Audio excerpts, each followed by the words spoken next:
I think, the really interesting and important question facing progressive religion in general and maybe more liberal mainline churches in particular is what you suggest a viable strategy for not only sort of political engagement, but more importantly, church building, right? And this has been, the big problem, and it's becoming a problem across the board, but it was clearly a particular problem across the 1970s, 1980s, and 1990s for religious progressives, was that their message did not seem to be keeping people in the pews, or maybe it was just that it wasn't encouraging them to have enough children. I mean, there are sort of interesting, seriously, there are sort of interesting demographic questions there. But, and the point that religious conservatives would often make is,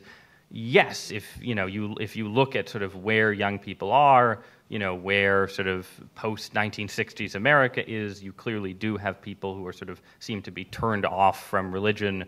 both specifically by the conflation of sort of religion with the Republican Party, but also who are just sort of feel that,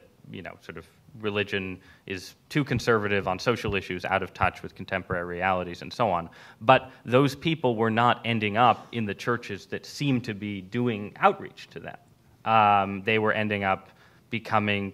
unaffiliated, becoming lukewarm, drifting away, and so on. And so it's an interesting question whether did that only happen because,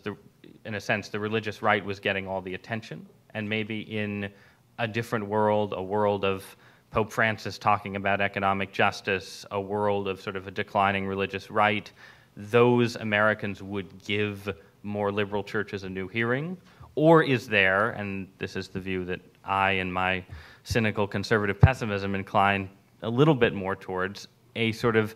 certain flaw at the heart of post-1960s liberal religion that makes it harder for it to sustain itself as a religion, as opposed to just a political tendency with a sort of religious overlay.